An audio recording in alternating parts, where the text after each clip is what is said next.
This is EBN TV, transforming your world.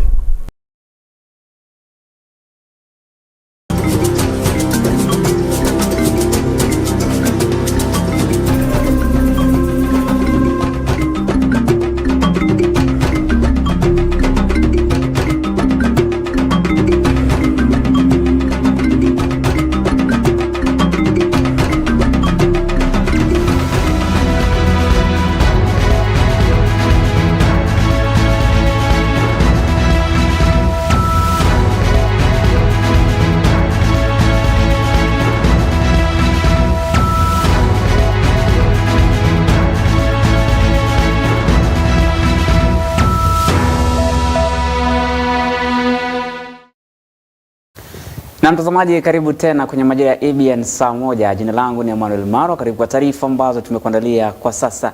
Na tukianza na taarifa kuu mtazamaji, hii leo ni kwamba naibu wa rais Rigathi Gachagua ameandamana na viongozi wengine katika hafla ambayo imeandaliwa hii leo kwenye kaunti ya Garissa ya kusaidia waathiriwa wa mvua wa El Nino.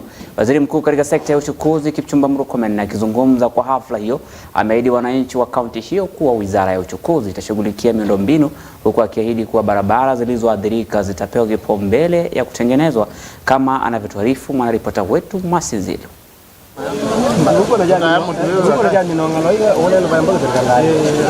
Huku mvua ya El Nino ikiendelea kunyesha sehemu mbalimbali nchini, kaunti ya Garissa imeonekana kuwa miongoni mwa kaunti ambazo zimeathirika na mvua hiyo.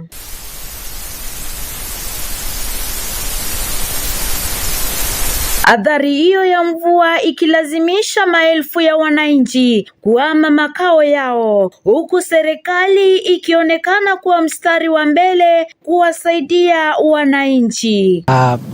Kuungana nao na ili tuwapatie ilani ya kwamba kama wataalamu watatueleza ya kwamba mabawa haya yameanza kujaa, italazimu sisi kuwatoa pale. Katika hafla ambayo imeandaliwa leo katika kaunti ya Garissa ya kusaidia waathiriwa wa mvua ya El Nino, naibu wa rais Rigathi Gachagua ameandamana na waheshimiwa wengine. Rigathi amekiri kuwa serikali inajua masahibu ambayo wananchi wa kaunti hiyo wanapitia wakati huu wa mvua. Wamefika hapa pia tuweze kuangalia na kuelewa yale matatizo ambayo mnapitia. Kwa hivyo leo tumekuja na chakula imejaa kwa hizi malori ya jeshi ambaye itapelekwa katika kila pembe ya kaunti hii ya Garissa. Rigathi pia ameshukuru mashirika ambayo yameleta msaada kwa wananchi hao. Pia tungetaka kushukuru Red Cross na wale marafiki wetu wote wa World Food Program, UNICEF, UN agencies kwa ile msaada ya chakula na madawa ambayo wametuletea.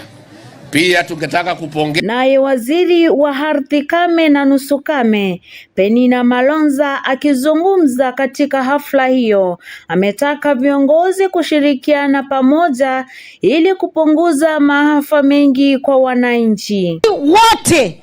Maidara zote za serikali shirikiane na mambo ya janga ili la mvua na mafuriko haikuwa shika watu wa Garissa tu wakose chakula, lakini barabara zimeharibiwa, pia magonjwa inawaangalia na inawakodolea macho.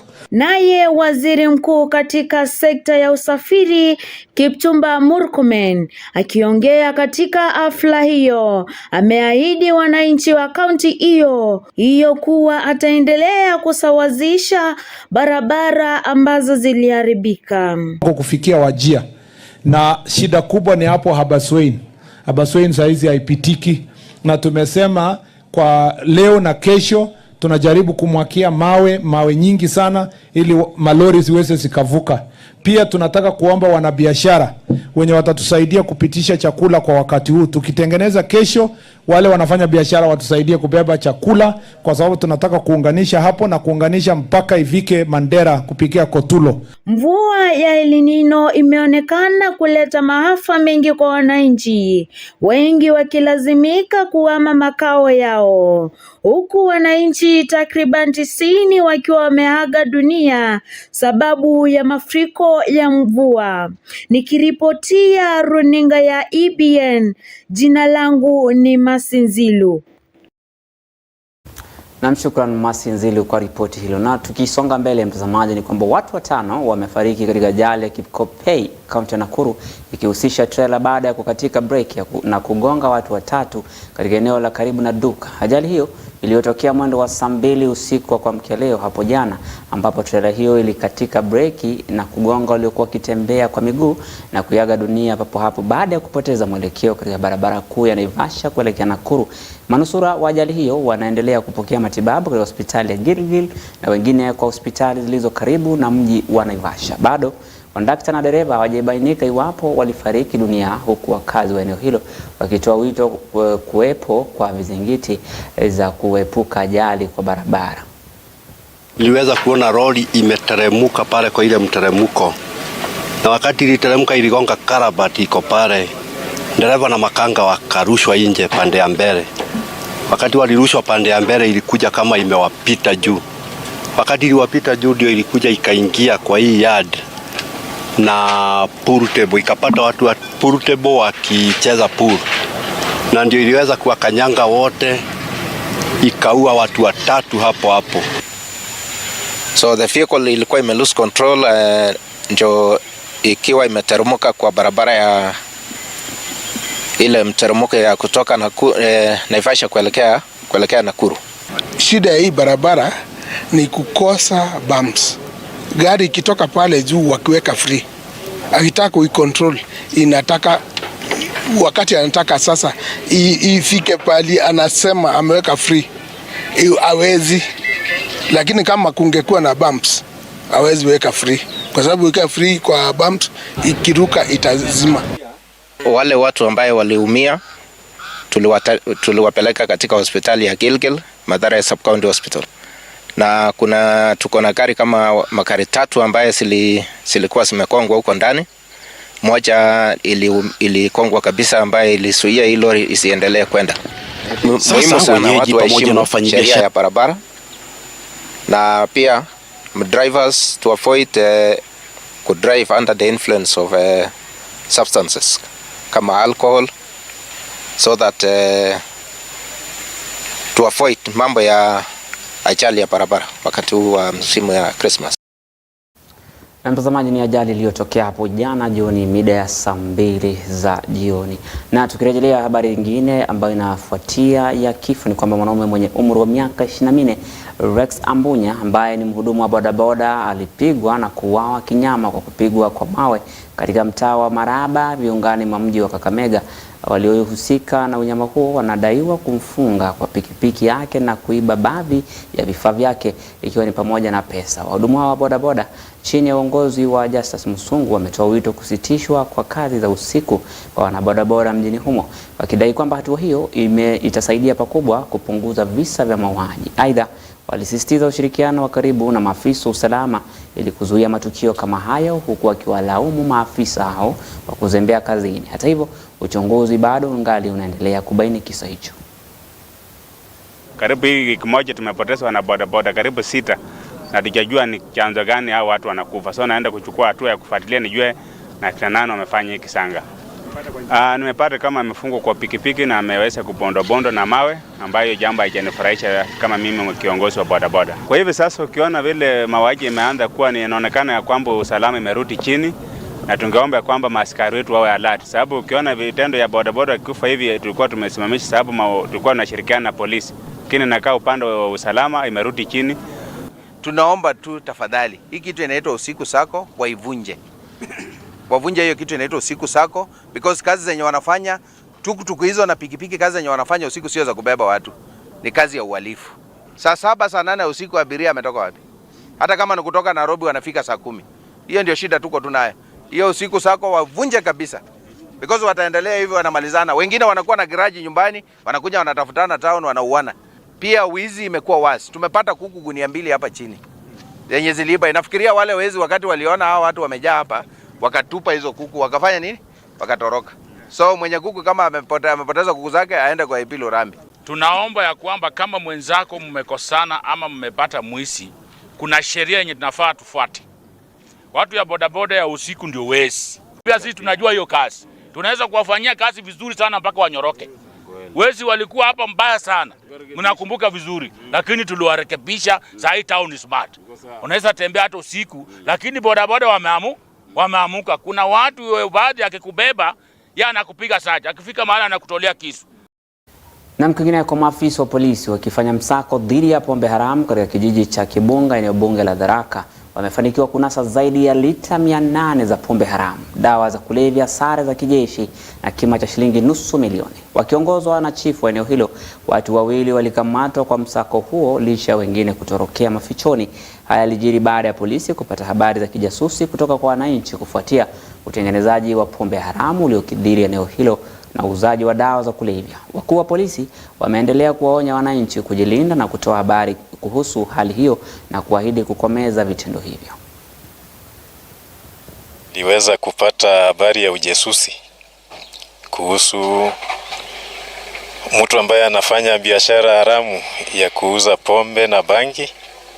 Tukaja kufanya msako kuanzia saa 11 asubuhi na tumeweza kupata lita 180 ya mugacha. Tumepata lita 444 za ile inaitwa katoroko na tumepata lita 120 ya nguzo. Pia tuliweza kupata pesa taslimu shilingi 1552 ambayo ni mapato kutokana na biashara hii haramu. Pia tumempata na sare rasmi za kijeshi na silaha aina za nyuta na uta ambazo anafanya nazo kazi ya kujikinga, kujizuia na kutishia maafisa wa serikali wanapofanya kazi yao rasmi ya kuangamiza hii biashara ya pombe haramu. Muhula wa Krismasi na watu wote wameingia sasa katika hizo masherehe. Bado tutaendelea na hii vita hata huko mashinani ili tuhakikishe hii pombe haramu eneo ya Tharaka South sub county yote hakuna tena. Na ile ingine ni kuambia wale wa maeneo mengine kama Marimanti na hizo sehemu zingine bado tutawashika na tutawapeleka kotini, kwa sababu sasa hii vita tumeamua iendelee na itakoma mpaka tupate ushindi dhidi ya pombe haramu. Na tukisonga mbele, mtazamaji, mashirika ya ushiriki wema hadi Kenya pamoja na viongozi mbalimbali humu nchini wakikongamana katika mtaa wa Dagoretti wakiadhimisha siku ya watu wenye ulemavu duniani. Watu kadhaa waliona ulemavu wa kutembea na ulemavu hitajika walipata viti za magurudumu ili kuwawezesha katika hali zao za kutembea pamoja na msaada mingine ikiwemo vyakula. Viongozi hao wametoa wito wa kuwajali watu walio na ulemavu kote nchini na kuwasaidia wanapohitaji msaada kama huo. Where every individual cabinet secretary na hao ndio wameshikana na Sweet Aroma Foundation. We are serious as a government and as a country that we want to achieve SDGs with a way of empowering persons with disability. One, we must give them an equal opportunity to compete. The issue of all the policies that have been put in place, they must be put in place. We're really excited to be celebrating the International World's Day of People with Special Abilities. This is what we call them. They deserve equal opportunities. There have been quite a number of efforts that have been put to aid people living with disability. And this is an ongoing conversation. So where there is a matter coming up on the floor of the House that has to do with people with disability. 318,000 people aged 5 years and older live with a disability. This counts as 1.95% of the Kenyan population. Na kwingineko, tume ya maadili ya kupambana na ufisadi nchini ICC leo imepata mali ya dhamana ya shilingi milioni 400 iliyokuwa imenyakuliwa kwa njia ya ulaghai na mwekezaji wa kibinafsi katika kaunti ya Kisumu. Ufufuzi huo unafuatia hukumu iliyotolewa na mahakama kuu ya Kisumu mnamo mwezi wa Novemba, ambapo jaji Samson Okongo aliamua kuwa mali ya shilingi milioni 350 ilikuwa imeundwa kwa njia ambayo iliweza kuadhiri pakubwa na upanuzi wa kazi za maji katika kaunti ya Kisumu. Hata hivyo, akizungumza katika tovuti hiyo, meneja wa EACC kamanda wa Magharibi Abraham Kemboi alisema kuwa tume hiyo kwa pamoja itawatoza wasajili wa ardhi ambao wanatoa hati miliki za ardhi ya umma kwa mashirika ya kibinafsi. And interestingly, whenever they testify in court, they always say according to their records, land belongs to the grabber. But what is it on ground? According to the ground report, what is it saying?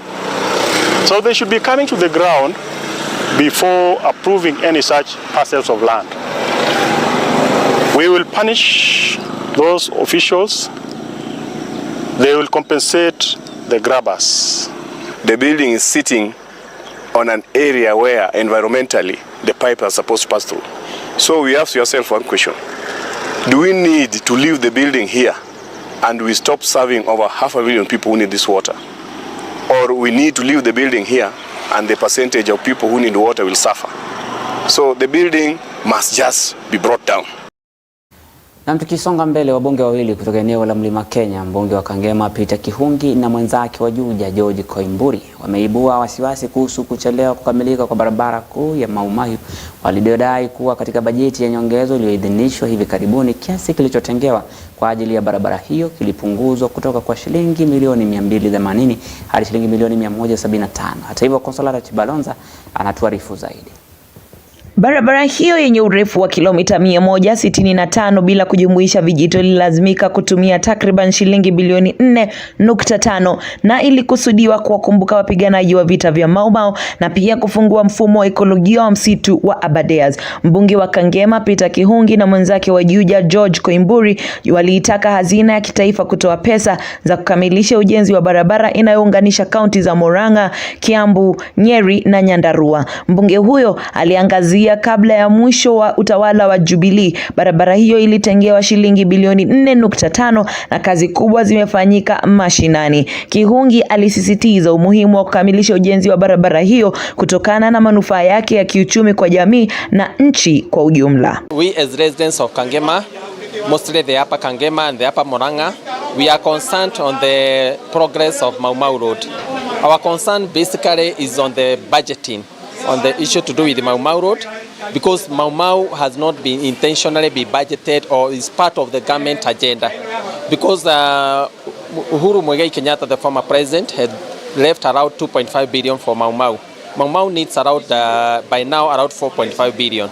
This budget, it was budgeted 290 million. In the supplementary, it was cut by half to around 175 million. Now, our concern is that the government seems as if is not targeting Mau Mau, or Mau Mau is not one of their priority. And we promised our people. I want to tell the president, I want to tell the CS Lords that Mau Mau issue now is a concern to our locals. Uhuru alikuwa na sasa president wetu mwenye tuko na yeye alisema itaendelea, lakini kwa sasa tuko na shida sana kwa sababu hakuna kitu inafanyika. Tuko na shida kwa sababu sasa hata wale wanavuka kutoka ile side na hii ngambo hawezi fika na hawezi patana. Kuna watu wanagojeka hata kutoa kwa nyumba ni shinda. Hata magari hapa, isipokuwa ni waheshimiwa wako na gari kubwa kubwa wanaweza fuka wakuje hapa, tunashindwa watu wetu wataishi aje na kutakuaje. Hata kama kuna mvua tupatiwe tu emergency. Nikiripotia runinga ya EBN, mimi ni Konsolata Chibalonza. Na tukisonga mbele, Benki Kuu ya Kenya imetangaza zaidi ya kampuni 400 za utoaji mikopo kwa njia ya kidijitali ambayo inasema zinafanya kazi kinyume cha sheria kwa vile zimetoa leseni kwa kampuni 32 pekee.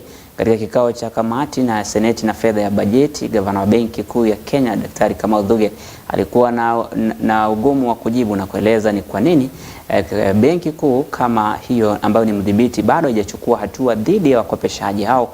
Hata hivyo, maseneta pia walitaka kujua kile CBK ilikuwa ikifanya kuwalinda Wakenya wasio na mashaka ambao baadhi yao wametapeliwa na taasisi hizo. The intention of my statement, Bwana Governor, was to bring to the attention of the central bank that actually there exist lenders who are within these regulatory frameworks that are actually constantly disregarding the existing laws. Predatory lending, where it's like Shylock way, where young people are losing their assets like borders. We realized that the DCP were not really consumer friendly. Then we now brought them under the ambit of the central bank. And as I said earlier, we have licensed 32 and quite a number of them are remaining. So do you want to tell this committee that I can today wake up and open a Mutinda microfinance, and since I've not come to you for regulation, I still continue? Out of the 400 applications that are with you, some you've said they have not even applied. But because the law gives you the regulatory authority, I would like to direct that you start with Momentum Credit Company, Mugo, and Tugende in terms of Watu, those four, and you do regulatory audit to extent of compliance as a regulatory authority that is in existence, because protections begin somewhere. Na mkingine kwa mtazamaji, Rais William Ruto ametua India kwa ziara ya kiserikali ya siku 2 ambapo anatarajiwa kuzungumza na Waziri Mkuu Narendra Modi kuhusu masuala mbalimbali ya ushirikiano kati ya mataifa hayo mawili, huku India ikiheshimika kwa utalii wa kimatibabu. Rais anatarajiwa kukutana na wachezaji mbalimbali kuhusiana kwenye sekta hiyo ya ushirikiano katika masuala ya afya, hasa katika utengenezaji wa dawa na kujenga uwezo. Katika taarifa kwa vyombo vya habari, msemaji wa Ikulu Hussein Mohamed alisema Rais Ruto pia atafanya mkutano na Rais Draupadi Murmu na kuhutubia kongamano la biashara na uwekezaji.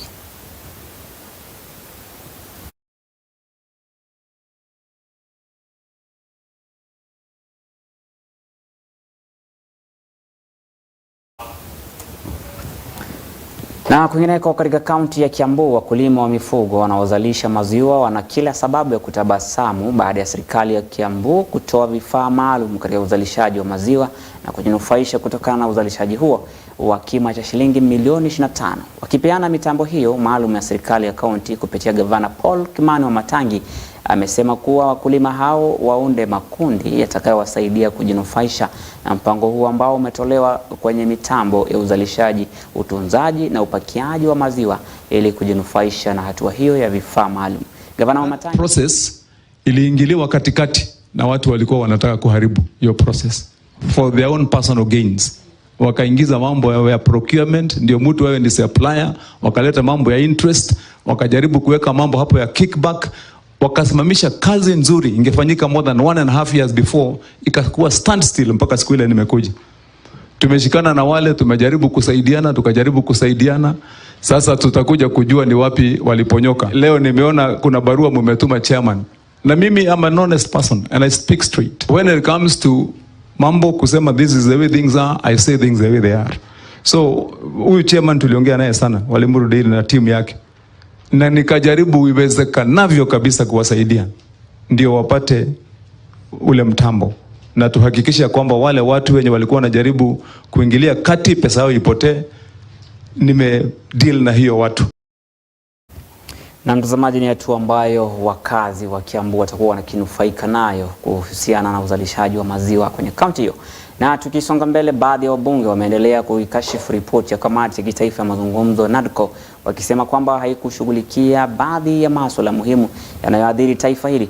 Wakiongozwa na mbunge wa Ugenya David Ochieng, wabunge hao wanateta kuwa sababu ya kamati hiyo haikutoa mapendekezo kuhusu uchaguzi mkuu wa mwaka 2022 ambao matokeo yake yalipingwa. Mbunge wa Kandui John Makali alisema kuwa katika kushughulikia masuala ya gharama ya juu ya maisha, basi wabunge wote wanapaswa kuhudhuria vikao vitakavyokuwa vikinajadili ripoti hiyo ya NADCO.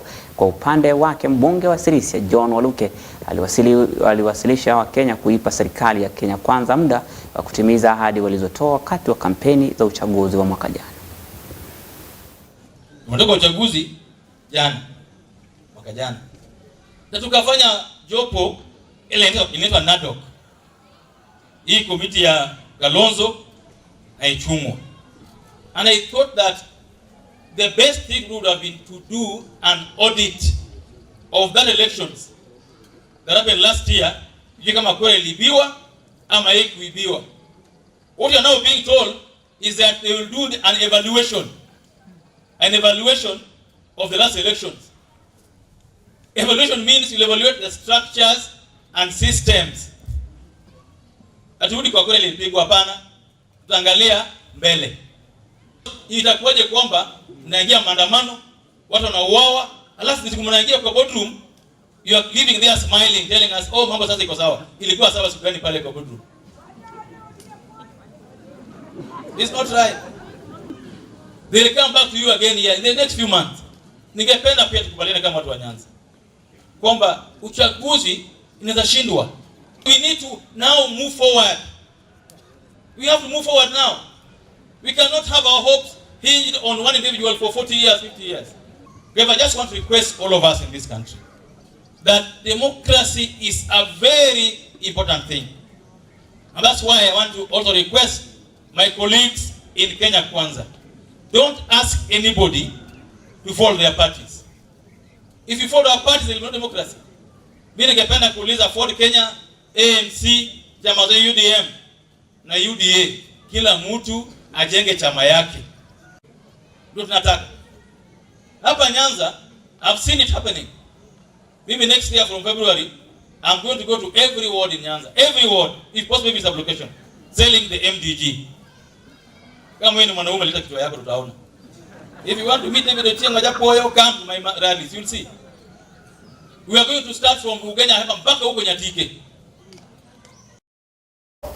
Na mtazamaji, tukisonga mbele, karibu mkuu wa muungano wa uguzi nchini Kenya ambaye pia ni naibu mwenyekiti ikiwa chama tawala cha UDA, Seth Panyako amesema kuwa hatalegea katika msimamo wake wa kuwatetea Wakenya dhidi ya kupanda kwa gharama ya maisha licha ya kupokea vitisho kutoka serikalini. Semi zake ziliungwa mkono na mbunge wa Lugari Nabii na Bwera. Wawili hao wameitaka serikali kuu kushughulikia swala la kupanda kwa gharama ya maisha kwani Wakenya wanazidi kuumia. Akizungumza wakati wa kuzindua rasmi kombe la Nabii na Bwera katika shule ya msingi ya Landwet, Panyako alifichua kuwa ataendelea kutetea maslahi ya Mkenya wa kawaida, akisisitiza kuwa wananchi wa kawaida wanaendelea kubeba mzigo mzito na kuitaka serikali ya kitaifa kushughulikia swala hilo. Nataka niambie rais, hao wakora ambao wamekusurround, ambao wanakuambia ongeza mafuta, ambao wanaambia wewe ongeza bei ya kuzaa, wanakuambia ongeza bei ya kuoa, wanakuambia ongeza bei ya kutembea kwa barabara, waambie hao wakora tutawafurisha hapa Kenya, kwa sababu gharama ya maisha imeenda juu sana. Ukitembea kuanzia Januari wameongeza school fees. Nyinyi mko na pesa ya kutoa kuongeza gharama ya school fees? Sisi tuliambia wananchi tutapunguza gharama ya maisha. Tumepunguza mafuta ama tumeongeza? Tumepunguza ama tumeongeza? Kama wanaendelea kuongeza, wako peke yao ama wako na sisi? Wako peke yao ama wako na sisi? Wako peke yao ama wako na sisi? Sisi tunasema hii serikali ni lazima ipunguze gharama ya maisha. Wananiambia nikiwaambia hayo ati watanifukuza kwa serikali. Kwani wakinifukuza sinitakaa na nyinyi? Wakinifukuza sinitakaa na nyinyi? Kwa sababu ya hii gharama ya maisha ninapoteza watu wengi sana, wanakufa kwa sababu wameshindwa gharama ya matibabu. Ndiposa tunasema ili Kenya iende mbele, lazima gharama ya maisha irudi chini. Irudi chini ili watu wajimudu kulipia watoto yao karo, wajimudu kwa chakula, wajimudu kwa mavazi, wajimudu kwa matibabu. Watoto 200 kwa shule, kwa secondary school. Where are we going as a country? Kwa hivyo warudishe gharama chini, kwa sababu kama wanaweza kuafford saa ya milioni 1, Kenya iko na pesa ya nini? Ya kutosha. Na kwingineko mtazamaji, kwenye kaunti ya Kisumu ni kwamba jumuiya ya Waislamu kaunti hiyo imejitokeza kudai kurejeshwa kwa kipande cha ardhi yao ya ekari 5 ambayo imekuwa mikononi mwa makampuni kwa muda mrefu sana. Akizungumza wakati wa maombi ambapo jamii ya Waislamu ilikusanyika pamoja, Msa Ismail Haji ambaye ni mwenyekiti wa jumuiya hiyo ya Waislamu kaunti ya Kisumu alisema kuwa kipande hicho cha ardhi kilikuwa makaburi ya kwanza kwa jamii hiyo katika kaunti ya Kisumu na kwamba wazee wao walizikwa huko. Sehemu hiyo kuu ya ardhi ilitolewa rasmi na serikali ya kaunti ya Kisumu kwa jamii ya Waislamu, na jamii hiyo wanasema kuwa wana hati miliki ya ardhi hiyo, na kwa kuwa yeyote anayetaka kudai ardhi hiyo basi aelekee mahakamani. Asanteni sana. Hapa tumeamua kujenga msikiti, lakini kwa sababu ya utaratibu kwa sasa hivi mwanzo itakuwa ni msikiti ambao ni temporary, lakini msikiti huo tumeamua kuipa jina la mama ya Yesu Kristo. Itaitwa the Mosque of Mary, the Mother of Jesus Christ. Na katika Kisumu County tumekuwa na msikiti sehemu za Star ambayo inaitwa the Mosque of Jesus Christ, the Son of Mary, inayoashiria kuwa sisi Waislamu tunamwamini Yesu, tunampenda Yesu, na ndio kwa sababu hata tunaita jina ya misikiti kwa jina lake. Pia vile vile tunamwamini mama yake, tunampenda mama yake, na ndio kwa sababu tumeamua kuipa jina hili misikiti ya mama ya Yesu. Wewe unapompenda mtu, ukizaa mtoto wako, unaweza ukampa jina ya mtoto wako, ukampa jina ya mtu fulani ambayo unampenda. Na sisi kwa sababu tumezaa na tulichokizaa ni misikiti, na hiyo misikiti ndiyo tunapatia jina ya mama ya Yesu. Na Yesu amekuwa pamoja na mama yake watu wawili, maana Yesu hajakuwa na baba.